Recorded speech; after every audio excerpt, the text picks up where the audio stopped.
They were described as psychopaths who shot people for fun. The leaders of Manchester's most notorious gun gang. I can't underestimate the threat that these two individuals pose. Money, drugs, guns, give them respect. That's what they demand. This is the exclusive story of how a specialist police team took down the leaders of a feared criminal gang, who brought murder and mayhem to the streets of one of Britain's biggest cities. I've been investigating the criminal activity of the South Manchester gangs now for over 20 years. Colin Joyce and Lee Amos are the most ruthless criminals that I've ever investigated.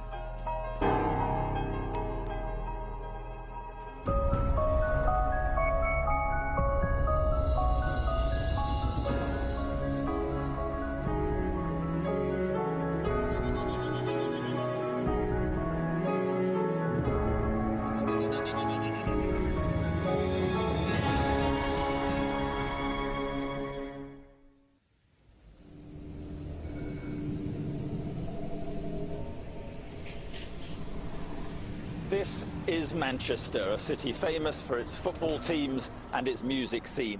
But it's also earned a less welcome reputation for gun crime.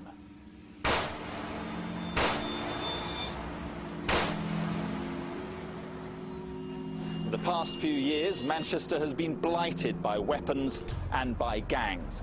But a police investigation has transformed this city and smashed the gun culture.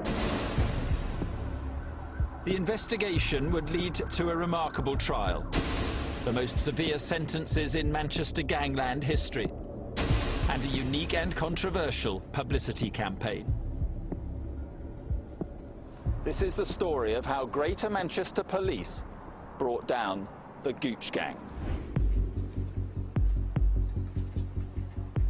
Rod Carter is part of Greater Manchester Police's Specialist Excalibur unit, set up in 2004 to tackle Manchester's gangs, many of which operate in the inner city area of Moss Side. Excalibur was needed because too many young people were dying on the streets. Okay, we're on Westwood Street in Moss Side now. It's been a hive of gang activity over the years. Just at the junction here, a man by the name of Raymond Pitt was sat in his car when he was shot and killed.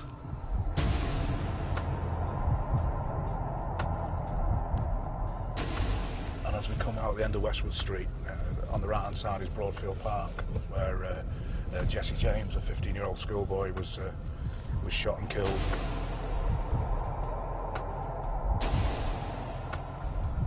If you look to your left, you'll see Alvino's Takeaway, where Benji Stanley, another schoolboy, was shot and killed.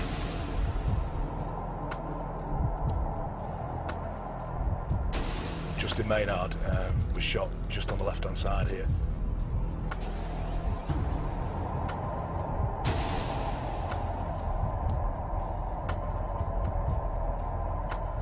Gun crime became so commonplace in Manchester that the city was given a new name by the press.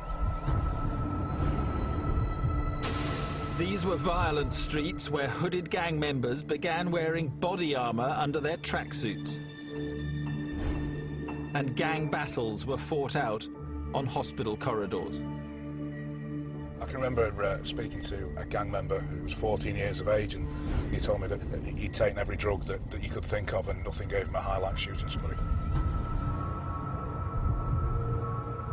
Much of the conflict centred around the Alexandra Park estate in Moss Side. The west of the estate was the turf of the Gooch gang, centred around Gooch Close, which was to become one of the most notorious streets in Britain. The Gooch gang's bitter rivals were the Doddington from the other side of the estate. For about 18 months, both groups coexisted quite peacefully, really. But there was a shooting in March 1991, and since then there's been in excess of 24 murders. The violence presented Greater Manchester Police with the biggest challenge they'd ever faced. Detective Chief Inspector Steve Eckersley was the man assigned to bring the gangs down. The rivalry between the South Manchester gangs has been a significant problem for Manchester for over 20 years. They are involved in tit-for-tat shootings, serious woundings and homicides of mainly young black males. Top of the list of targets was the Gooch gang.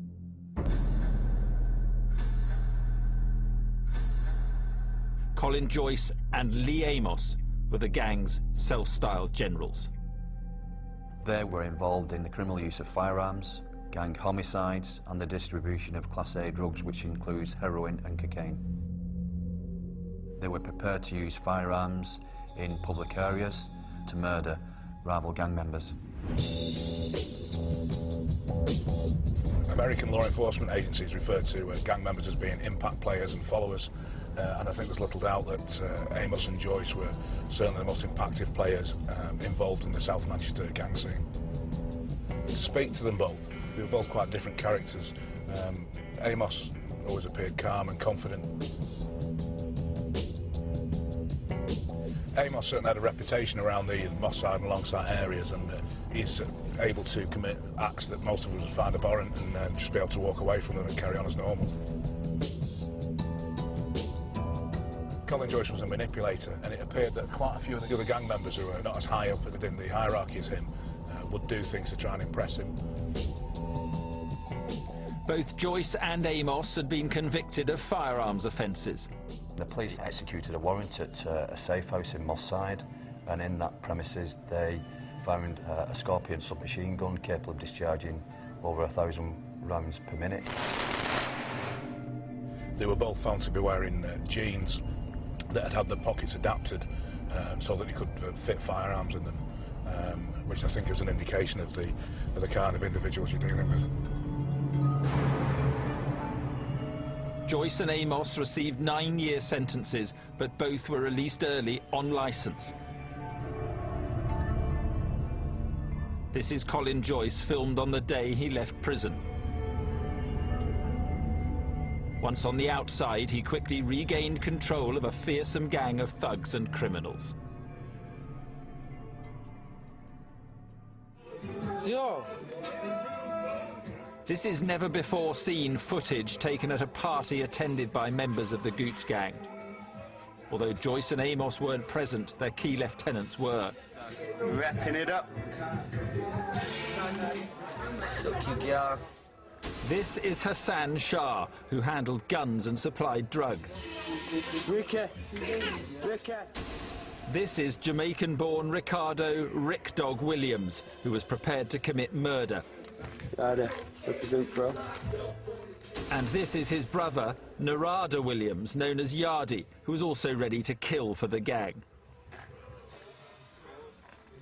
Although they didn't know it, they were on a collision course with the police that would put many of them behind bars for decades.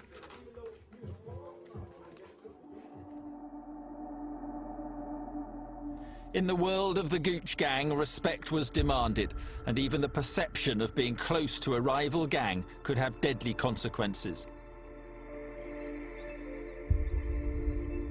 Yukal Chin was loosely associated with the Longsight crew, an offshoot of the Doddington gang.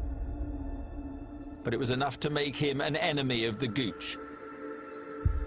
Yukal would be gunned down in a merciless attack. In a hospital bed with blood all on his clothes. That's the last thing I seen of my brother.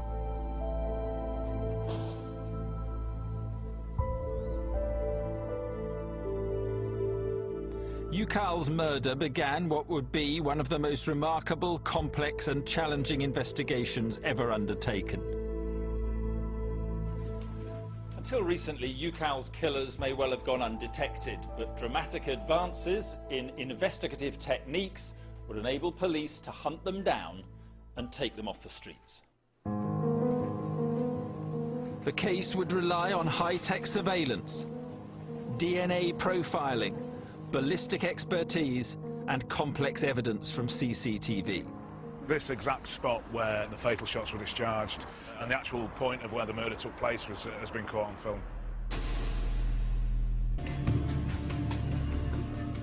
Colin Joyce and Lee Amos were the leaders of the Gooch gang, one of the most violent gangs Manchester has ever known. They were major players in a city famous for its gun crime, and police believed they had a score to settle. In 2002, Lee Amos's brother Stephen was killed by members of the Longsight crew, a faction of the Doddington gang. And investigators believed that both Joyce and Amos had vowed to avenge Stephen's death. Ukal Chin would be the first victim. Father of 2 young children, Ukal was loosely associated with the Longsight crew, but he was trying to move away from gang activity and turn his life around. He didn't get the chance. Just before 7 p.m. on Friday, the 15th of June 2007, Ukal Chin was driving a red Renault Megane towards the city centre along Anson Road, Longsight. Seconds after he passed through the junction with Dickinson Road, a silver Audi S8 pulled up alongside the vehicle and discharged 7 shots into the red Megane.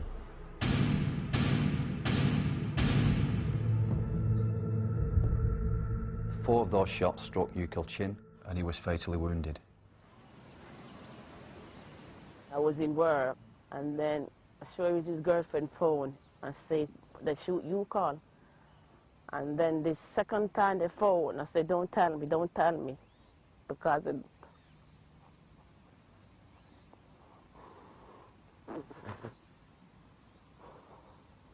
because I know the second time what they was gonna say, so you could die. And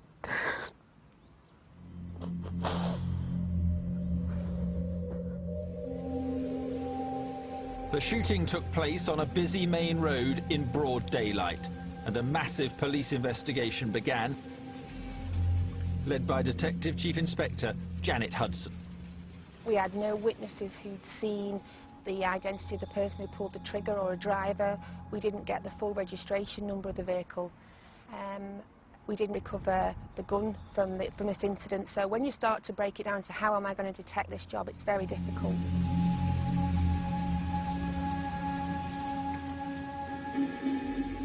The police may not have found the murder weapon, but they did recover the bullets it fired. Ballistics experts at the Northern Firearms Unit got to work.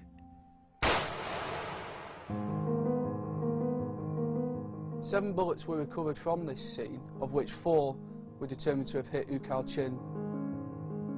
Experts suspected that the bullets had been fired from a Russian-made Baikal pistol. In order to confirm this, they test-fired a similar weapon.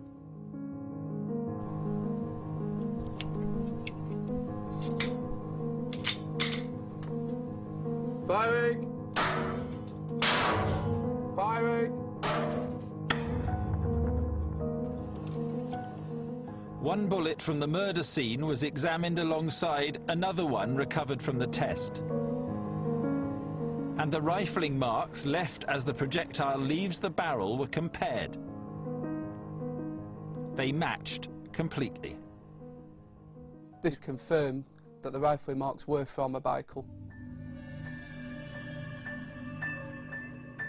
The murder weapon that had been used to assassinate Ukal Chin was one that the Gooch gang were very familiar with.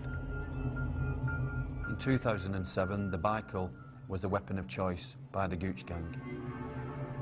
It was a weapon that was readily available and they could be purchased for a couple of £100. Detectives now knew the type of gun used in the murder and the fact that this was a popular weapon with the Gooch gang.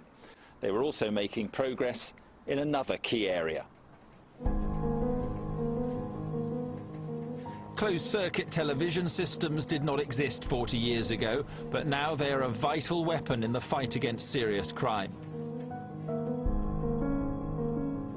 In Manchester, hundreds of cameras were recording around the time of the shooting, and some of them revealed in dramatic detail how the murder unfolded.